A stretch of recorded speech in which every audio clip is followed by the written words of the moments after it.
What's going on, guys? CTG Matt back. Yeah, I'm recording with a blanket on. It's a little cold down here. Don't be so judgmental. I could probably judge you. You're probably watching this video with a plate of food in front of you right now. What now? You can read the title. We're talking about the NBA rookie class today. It's been a mixed bag. A few highlights, a few lowlights for sure. Let's get into it though. Don't forget to like, comment, share, sub. Quick little thing. All right, we're gonna start off with the number 1 overall pick because you can't talk about the draft without talking about the guy who went first, Zach Ricochet. Weirdly to me, he hasn't been great.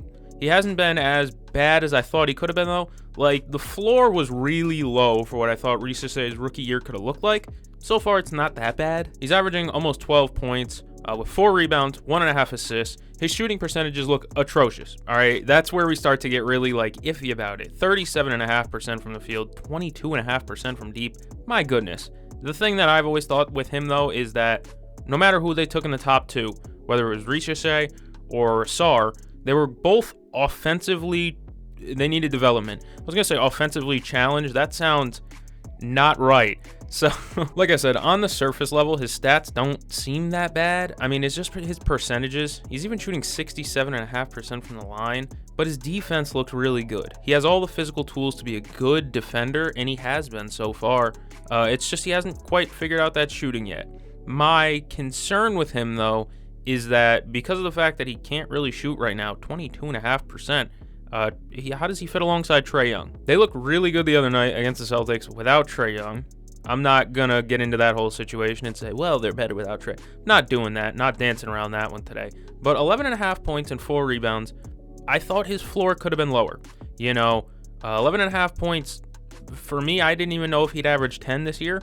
And so, I mean, that's something. You guys got to realize he's not even 20 years old yet. Yeah, he's 19.6 years old. 19 and a half. There's 12 months in a year, kids. But he is 15 of 64 on all threes. Full stop, horrible. But again, like I said, no matter who the Hawks went with at number 1, it was going to be tough. Like I said, they didn't have the biggest offensive bags, neither him nor Sar. We'll get to Sar in a second. It's not like he's blowing Ricochet out of the water. It is very much almost 2 cheeks of the same ass right now. Yeah, he's in the 6th percentile. 6th. Like the number 6 percentile at 42.6 effective field goal percentage. That's not good. On-off wise, again, not pretty. Team points scored per 100 possessions minus team points allowed per 100 possessions. It's basically point differential while he's on the floor. It's a minus 6.5 per 100 possessions. That is bad. That's pretty bad. And like we had all said pre-draft, it's not like this guy was the perfect prospect or anything. He still managed to add some solid games. I mean, against Portland in their last game, 11 points, 4 boards, shot 3 of 6 from the field. That's not bad. He just does the intangible things so far, which I really like to see out of a rookie. He's not afraid to get in there and rebound the ball. He had 9 rebounds against Boston. They killed the Celtics on the glass, and he was a big part of that. Of course, he does bring another level of length that they needed. He's a 6'9" guy, long wingspan. So he is kind of what the Hawks need.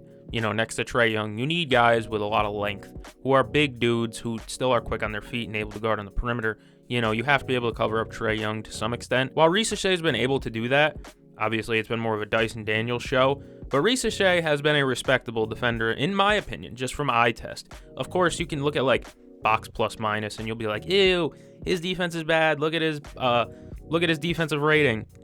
Look at the team. We'll go to the lineups he plays with. I can't imagine they're that good defensively. His most played with lineup is Trae, Dyson, Ricochet, Jalen Johnson, Clint Capella. And defensively, they're in the 76th percentile as a unit. 107 points per 100 possessions. That's pretty good, and that's a point differential of 8 per 100 possessions. You start rolling him out there with other lineups, like why is his second most played with lineup Trae Young, Zach Ricochet at the 2, 6'9" at the 2, with big body David Roddy, wide body David Roddy, Jalen Johnson, and Clint Capella. That is a horrible, horrible lineup at a minus 17 point differential per 100 possessions. So, you play him with good players like Trae Young, Dyson Daniels, Jalen Johnson, Clint Capella, you get good results. While offensively, it's still not pretty with him on the floor because he can't shoot. He still has time. Like I said, you look at his box plus minus, you'll see it's a negative 6.5. The team's not good regardless. So it's hard to put up a good point differential or a good BPM when your team overall just isn't very good. Now, has Zach Risache been the best rookie in this class? Not even close. Not even close. But has he entered, like, bust status after the first, 15 games? No. He still looks like he could be a really good complementary piece. Of course, like we said all pre-draft, this was kind of a weak class. We all knew that, so I don't know why people are acting surprised now when the class is weak. He's only averaging 26.5 minutes per game as well. Sorry, I just ate dinner. But 26.5 minutes per game, I mean, that's not a ton. And like I said, the only reason I'd say he isn't playing more is because he's not shooting the ball efficiently. And that's going to take some time, That's stuff you can't fix during the season. You can't fix your jump shot during the season. That hardly ever happens. All that work is done in between seasons, in between, year 1, year 2. So, I mean, that's where all the development happens. And working with like a Quinn Snyder will definitely help him. He already seems like a smart basketball player, and I'm sure pairing him with one of the smartest coaches in the league will probably help him too. We can move on to number 2 now, Alex Sarr to Washington. Again, the points and the percentages are not very pretty. Again, we knew this wasn't a stout, stacked class where everybody was like, this wasn't the 2020, 2019, I don't remember, the Luka class with Luka, Trey, and all them boys. This isn't a deep class that like everybody in here deserves to be the number 1 overall pick. Alex Sarr was supposed to be the number 1 overall pick. Of course, I'm pretty sure he forced his way out of getting drafted by Atlanta. But Mr. Sarr is averaging about 10 points a game, 5.5 rebounds. We'll round up and call that 6. And then 2 assists. 2 assists is pretty good out of a big body. But he is, like I said, the percentages are where things get ugly with these two. You're talking about 35% from the field, 22% from 3. It's all hideous. Of course, I'm pretty sure he is the brother of Olivier Sarr, isn't he? I feel like that's his brother. On corner threes, Alex Sarr is shooting 5 of 9 on corner threes. It's just the rest, he's 12 of 55 overall from all of 3-point. So if you subtract that 5 of 9 from the corner, he's, 7 of 46. Yeah, that's ugly. Disgusting, actually. On long middies, he's 5 of 7. That's pretty good. Effective field goal percentage in the third percentile at 40.5% effective field goal percentage. That's no bueno. However, defensively, Alex Sarr has been good. I want to see if I can find his actual game logs. I'm going to pull up his game logs. He has been super good defensively, it feels like. He's averaging over a block a game. He had 2 4-block games back-to-back against Atlanta and then Miami. And he's had 1 block a game in just about every game, and then a couple of steals here or there. He against Atlanta, the last game against Atlanta, which by the way, I think their only like 2 or 3 wins in the year are against Atlanta. Yeah, they've won 2 games and they're both against Atlanta. In their last game against Atlanta, he had 20 points. This is Alex Sarr. He had 20 points, 3 blocks, and 4 steals to go with 7 rebounds as well. That's pretty good. That shows you the high upside that this kid has. But again, he just hasn't fully put it together yet. Those shooting numbers are downright diabolical. Horrible. On-off wise, you'll see his point differential per 100 possessions is a minus 5.3. That's not as bad as Risache. I think Sarr's issue in Washington is that he still has to share the floor with guys like Kyle Kuzma. Shout out Kuz, man. I think he could do well on a winning team or a team that's trying to win. But on this rebuilding team with a bunch of young guys, I don't want Kuz taking 30 shots. I want him to be the vet. He's almost 30. I think he might be 30, Kuzma. And I want him to be like a vet and to help guide these young guys, give them the ball in right spots and allow them to work. Kuzma ain't doing that. Jordan Poole, you know what you're going to get out of Jordan Poole. You can't expect him to suddenly be this high-volume playmaker. That's never been in his cards. That's never been a game for Jordan Poole. But again, in only 25.7 minutes per game, 10 points, he's averaging 2.3 blocks per night. That's where you see the upside is defensively. My NBA comparison coming out of college for him was like, who did I compare him to? I think maybe Rudy? I can't remember who I compared him to, but it was somebody. Oh, Evan Mobley. Of course, Evan Mobley's taken the offensive jump this year that I didn't see coming. Props to him. But I saw Evan Mobley out of Alex Sarr, and that's kind of what I saw out of him. His middle name's Damn. I never knew his middle name was Damn. But yeah, you see the defensive upside out of him, and it really makes you wonder about the future. If he could just make shots, which has been a real struggle for him, albeit he's in the 93rd percentile for block percentage. Again, elite rim protector so far, It's just no offensive bag. And that's what I saw out of him coming out of the draft, was zero offensive bag, but all the defensive versatility and ability that you'd want. I mean, he is switchable. I've seen him out on guards. While he still kind of looks like a deer, a baby deer trying to walk, he keeps up with guards. Third overall was Reed Sheppard. Not much to talk about with big Reed Sheppard. Everyone seemed to be really high on Reed Sheppard coming into the season. I think he was like one of the favorites to win Rookie of the Year, and I just never saw it. All right, I'm a Kentucky fan. I watch Kentucky basketball. I watched a lot of Reed Sheppard. I did not see this high ceiling that everybody else saw. I saw a volume scorer, but I didn't really drink the Kool-Aid like some folks really did before the season. On the year, Reed is averaging 12 minutes per game. He's only playing 12.5 minutes per night. He's averaging 4 points, 1 and 1. It's nothing to write home about. There's really nothing much to talk about. He's played in every game. He's played 14 games, but he's not really playing, you know what I mean? And I always wondered how that situation would work with him in Houston, considering they have Fred VanVleet, they have Amon Thompson, they have Jalen Green, they have a lot of guards. And so I wondered how it would work for them. And so far, Reed hasn't played very much. Obviously, Freddie's contract comes up soon, so, you know, maybe that'll be his spot next year or the year after. But as for now, there's not much I can really talk about with Reed Sheppard. Of course, he's shooting 40% from the field, 36.7% from three. It's not bad. It's just he's not on the floor. I can't really sit here and discuss him all too much when he's just not on the floor. Number 4 was one of my favorite rookies in this class, Stephon Castle. He's averaging 24.5 minutes per game, averaging 10 points, 2.5 rebounds, and 3 assists. It's pretty respectable. He's shooting 40% from the field, 30% from three. I'll round up for him. And those aren't the worst, but they aren't really that good. The only alarming thing is that he's only shooting 68% from the free throw line. You're a guard. Got to be a little bit better than 68% from the free throw line. His points per 100 shot attempts is in the 18th percentile. My goodness. His shot's not falling, but I don't think it's been as bad, though. I watch Spurs games, and I don't see it be as bad as it actually is. And he had a really good game the other night against the Lakers. He had 22 points, 5 assists, shot 7 of 12, and then 3 of 4 from 3. And then the game after that against Dallas, he had 12 points and shot 2 of 4 from 3 as well. So it's not bad. Stealing the ball, he's been in passing lanes a lot. I'm very impressed, but also, like I said, this draft class shouldn't have had high expectations. You should not have looked at this draft class and thought there was transcendent rookies in here. We knew that coming in, that this wasn't the draft class. This wasn't a Zion, Ja, RJ type of draft class where it was a lot of hype. You know, this wasn't even last year's draft class. This wasn't an Anthony Edwards type of draft class. This was one where it was a mixed bag, and you weren't sure what you were getting. And I even called this draft class role player paradise, because I just looked at all these guys and I saw, well, he's a future good role player, he's a future good role player, he's a future good role player, you know, 3-and-D, 3-and-D, 3-and-D, 3-and-D. So, you know, that's kind of how I looked at this class. So when I see guys like Stephon Castle averaging 10 points, 3 and 3, I'm like, you know what? I'll give it to him. I'll say he's not playing that bad.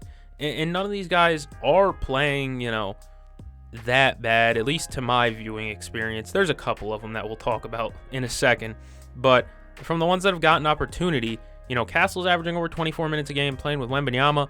You know, obviously he's not the focal point. He's really good, but he's not the focal. It's Wemby. That's Wemby's team, you know, and he gets to play with Chris Paul, Stephon Castle. He's playing next to Chris Paul, so I'm sure he's absorbing a ton of knowledge, and he's playing with a team that's developing quickly around him. I still had him as one of my 3 favorite rookies in this class. We'll talk about the other ones in a second.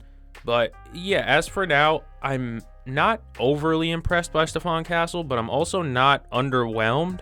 You know what I mean? It's weird. Like I said, this class, you shouldn't have had high expectations for. So when they aren't as good as you think, I kind of start wondering, what were you thinking for them? And that's okay if you want to expect more out of these guys.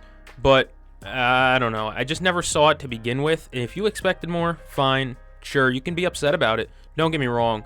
But when we came into this class saying that there was almost no transcendent talent here, there's no blue chip, what were you expecting? Number 5 was Ron Holland. Make a free throw. Make 1 of 2 free throws and you win that game against the Bucks, big dog.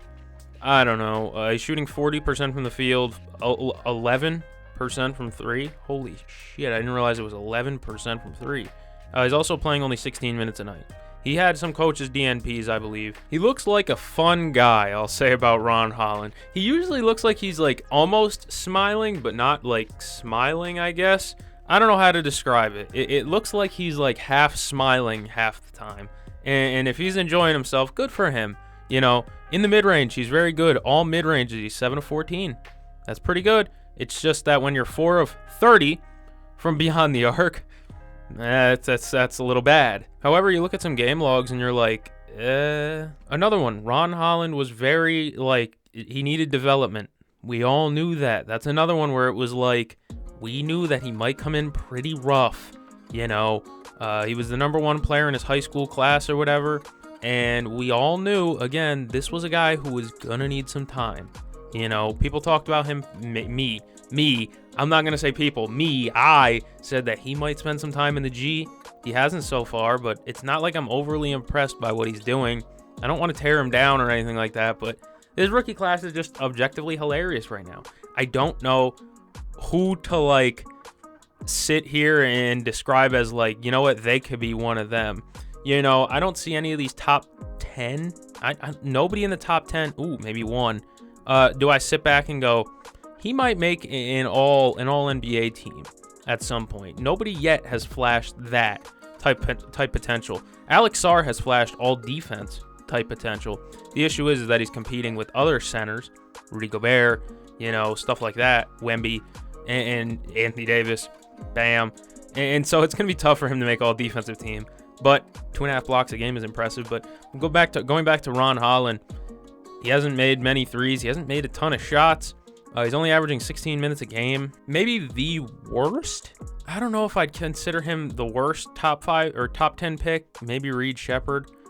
So far this season specifically, it might be Tidjane Salaün. Is that how you? I'm pretty sure that's how you pronounce it.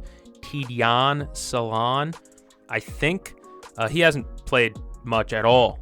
I haven't seen him. I watch a lot of Hornets games. I must have missed him. He's only played 180 minutes. So that's interesting. He's played 16.3 a night. He's averaging 2.7 points, shooting 23% from the field, 22% from 3. What is there to talk about? You know, he hasn't played a lot. And again, he was developmental, you know, from France. There was a lot of French guys in this draft class. I didn't realize that until now for some reason. He needed development, and I don't know. The Hornets are not the best developmental team. I don't want to be rude, but let's sit here and be honest, Hornets fans. You haven't necessarily developed a star in a while. LaMelo Ball's it, but like Miles Bridges, not a star. Then you go back and you see like Marvin Williams. You know, they drafted Cody Zeller really high. Who else did they draft really high? Frank Kaminsky. You know, they haven't been the best at player development. So, you know, Malik Monk. Malik Monk's been a great 6-man of the year candidate just about everywhere else except for Charlotte. So I don't know. He's only played in 11 games. Not much I could say about Tidjane Salaün. So far, like I said, the only one in the top 10, maybe Edie, but the only other one in the top 10, the two in the top 10 I see that have really impressed me is Clingan and Edie, the two centers. Now, obviously, a center like Clingan and Edie, you kind of know what you're going to get. They're more developed. They spent more time in college. So they're more well-rounded, but they obviously had higher floors. That's due to their defensive abilities. Clingan is really good defensively. Like, you saw him, if you saw him against Rudy Gobert, you'd have been impressed, honestly. Offensively, fine, you know. He's basically giving you 6 and 6, but again, the issue with him is that he's only played 227 minutes. That's 16 a night. He could be playing more, but again, they have Ayton and Rob playing ahead of him. Shout out Robert Williams. I love me some Robert Williams. Clingan has been really good in the minutes he's played. To how I've watched so far, he looks better than Ayton. I'll keep throwing that out there. I'm not a DeAndre Ayton fan, but I'm almost DeAndre Hayton. But Clingan has been really, really good in the minutes he has played. And he was a very high floor guy. We knew that one because, again, coming out of UConn, they just won the national title twice in a row, and he was the biggest piece of that, I'd say. So, of course, he has a higher floor. He was more developed, coached by a really great coach, you know. So he had all the ability to be a good defensive player, and he has been so far. Obviously, the offensive bag still isn't crazy, but as a 7-footer slow foot, not slow-footed, but as a 7-footer like him, did you expect his offensive bag to suddenly become like cross-hezzy tweens now? No. What is up with my favorite rookie in the class? Now this one hurts. I'm looking at some of my favorite rookies now, and my favorite rookie in the class to me was Modest Bazelis. I saw him as Hito Turkoglu, and I think that was his biggest, I think that was his most common comparison coming into the draft. He's only played 117 minutes. That's, I mean, it's not a lot. 32.5% from the field, 38% from three. He's averaging 9 points, 3 rebounds, 2 assists. That's not, or no, read that wrong. He's averaging 9 minutes, 3 points, 2 rebounds, and not an assist. He hasn't played. He went down to the G League, and he shot a lot, but overall, it hasn't been smooth. Another one who we thought he needs development. Coming from was it the overtime or whatever the hell, the overtime? Either way, he hasn't been very impressive to me, and that one hurts. He was my draft crush, right up there with another guy that I want to talk about. Actually, a couple of guys. But this draft class has just been hard to watch, some of them. And we'll talk about the current rookie of the year. Nah, not right now. I want to talk about my other draft crush, Tristan da Silva, who's suddenly come into the fold in Orlando because they've needed size without Paolo. And Tristan da Silva, I like what he's bringing to the table. 7 points, 4 boards, 2 assists. He's shooting 38% from the field, 29% from three. Again, I thought Tristan da Silva was like almost one of the perfect fits into this league. He's an older rookie, 23 years old, but he is like 6'9", can play the 3, can play the 4. I prefer him more at the 4, but with the size that he brings to the table, the Magic love having size on their roster. They have a ton of it, and he's been not the best player in the world, but eye test wise, you look at it and it's like, you know what? This isn't the worst I've ever seen. They had they've had a couple of games where they've blown out the other team and allowed him to just get going. In that game against Washington, they absolutely torched the Wizards to the tune where he got to play 31 minutes, 4 of 9, 11 points. He fouled a lot. He had 5 fouls, my goodness. But again, as an older rookie, 23 years old, you saw he had the higher floor. And defensively, he's looked really decent. I like what he's done defensively. Offensively, he hasn't figured it out yet. That's the whole class, it seems, except for like 2 guys. And so, for what you could have expected and what you could have gotten, Tristan da Silva has been not bad. And the only other rookie that I really liked in this class was Deron Holmes. Obviously, he will not be playing this season. Terrific, dude. Let's move on to the actual rookie of the year. So far, to me, the rookie of the year is literally a one-man race, maybe two. You could argue Jalen Wells is in there, but it's probably Jared McCain. Some people are talking about, if Jared McCain's this good, does that mean Tyrese Maxey's shippable? No. Stupid. No. All right, Jared McCain, 14 points. He's shooting 47.5% from the field and 40% from three, 20 minutes per game. He's gotten an increased opportunity without Tyrese Maxey being there and with Paul George being downright sorry, to say the least. But it's been this stretch of these last, 4 games for him that have been like, whoa. 27 points against Charlotte, 23 points against the Knicks, 34 points against Cleveland, 34 points, 10 assists against Cleveland, and then 29 points against Orlando. It's been this absolute tear that he's been on, where he's shooting, by the way, 5 of 10 from 3, 6 of 13 from 3, 4 of 10 from 3, 3 of 8 from 3. Those aren't bad percentages. Even the game before that, 4 of 9 from 3. He's been hitting his shots. He essentially runs their second unit now, which is fun to see. A rookie running their second unit. And it's at the point where it's hard for me to watch Sixers games because they suck. But watching Jared McCain hoop is a different feeling. He's been really good this season to start. He's been really hot. And some people talked about, well, they shouldn't have let him fall this deep in the draft. Yeah, obviously. I'd like to see how he plays when it's Embiid and Paul George and Maxey back. They drafted him to be more complimentary. He was another one who was considered like a high floor guy, so I kind of want to see him in that complimentary role he was designated to have before the season. And it's great to see him have these individual success moments, and watching him vlog through it all is amazing as well. But it's really nice to see him have this individual success, but I would still like to see him in his complementary role that he was drafted to be in. While I'm here, if the 76ers fans are watching, they should start Yabusele, or Drummond should get 0 PT, it should be Yabusele. Yabusele has been way better than Drummond. That's just my opinion. But from what they've gotten out of Jared McCain, Philly fans can't be anything but excited for the future of this guy.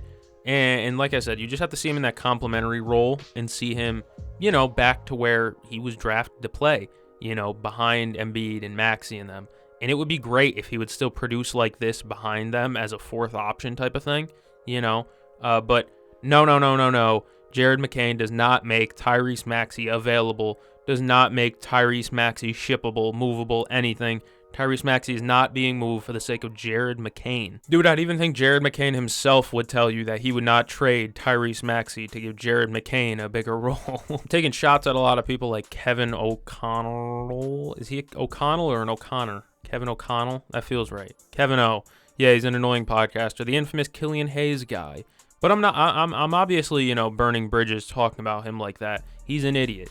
But obviously, I'm not scared of that. But I am digging myself a hole here talking about Jared McCain. It's turning me into John McCain. I'm digging my own grave. Obviously, the other rookie that I've been really impressed with is Jalen Wells. Without Ja Morant, the Memphis Grizzlies has still been a competent team. They beat Denver the other night without Jokic, albeit. But in that game, 15 points, you know, the night before 16 points and 16 points again earlier that same week.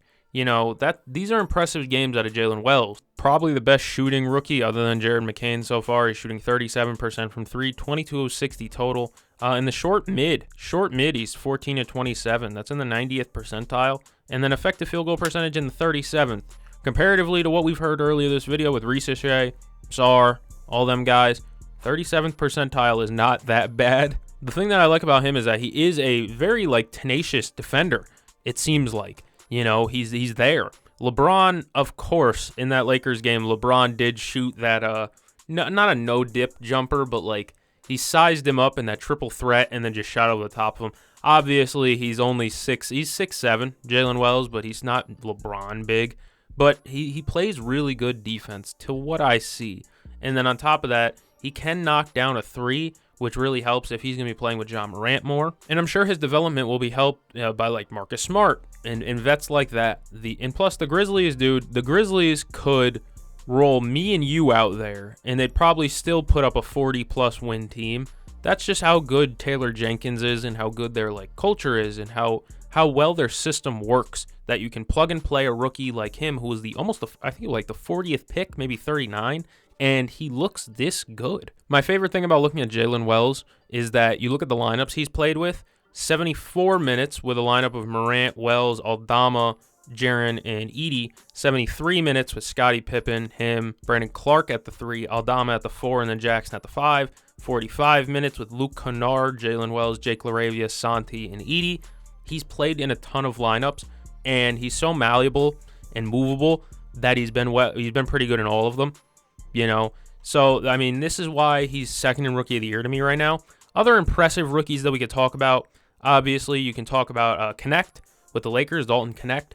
Old guy. However, 9 points a game, you know, that's pretty good. He's knocking down his open threes, shooting over 40% from 3.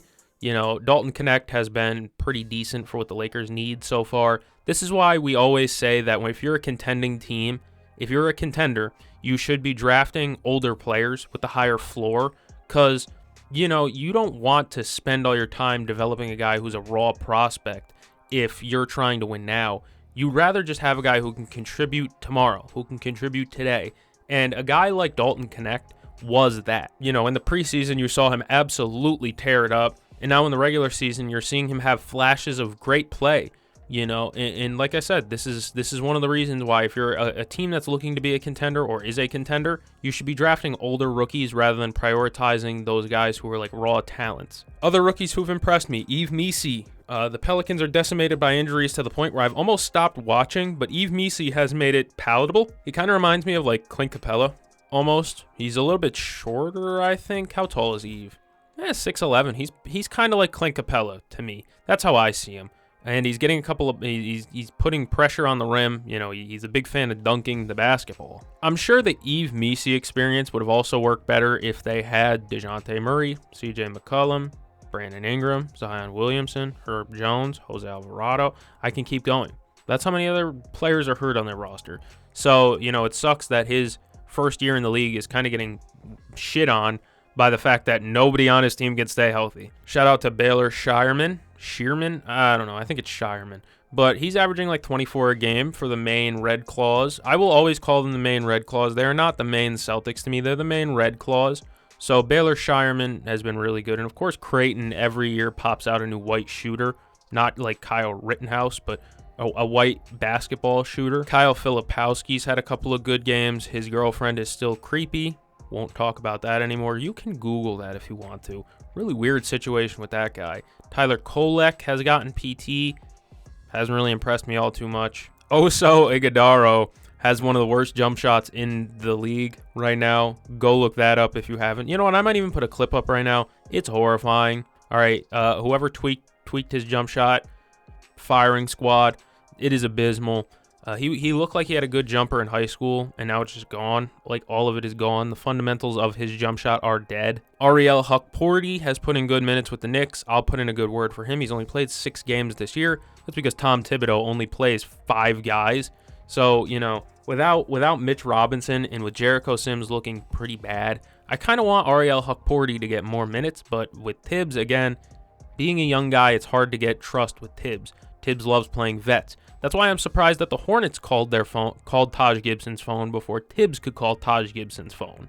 Jamal Shed has looked really good for Toronto. 16 minutes a game, 5 points. Not shooting the best, obviously, but on a Toronto Raptors team that is the Craptors right now, he's providing minutes. He's filling minutes. And then obviously the one that everyone cares about, Bronny James. He's in the G League. He's struggling in the G League. Again, he's the 55th overall pick. Who the fuck really cares? Yeah, I'm going to say it. Who the fuck really cares about Bronny James? Jonathan Mobo. I finally learned that it's Mobo, not Mogbo. Mobo. He's playing. You know, this rookie class has been very not great. My rookie of the my rookie of the year is obviously Jared McCain. Everyone's rookie of the year is gonna be Jared McCain. Oh, also shout out Ryan Dunn. I talked about him in my role players video. Ryan Dunn. He's only shooting 33% from 3 now, but he's still playing really good defense. And without KD, that team is bad. Just outright, I'm going to come out and say it. That team is bad without Kevin Durant. But Ryan Dunn gives you something to watch, I guess. You know, he's still a tenacious defender. Still can get open threes. It's just, can he make the open threes? I didn't even mention Cody Williams. That's because he's playing 20 minutes per game, averaging 4 points a night on a lowly Utah Jazz team. I don't know. The number 12 and number 13 pick haven't even played this year in Topic and Devin Carter. Let me know down in the comments if your team's rookie has looked good so far this year and I didn't talk about them. You know, let me know if there's an underrated rookie I didn't talk about. I feel like I covered all the bases. I mean, I'm not going to sit here and talk about Jacoby Walter. Didn't he just get hurt? I think maybe, or either just came off. Jalen Tyson doesn't get PT because he's on the Cavs, who are really good. You know, there's a lot of rookies here. Oh, Keyshawn George, fine. You know what I mean? It's a lot of young guys here that aren't killing it, you know. But let me know if you have a Rookie of the Year pick that's not Jared McCain. If you do, I'll have to explain to you why you should discontinue the lithium. Thank you for joining me. I'm going to go catch the game. See you guys in the next one.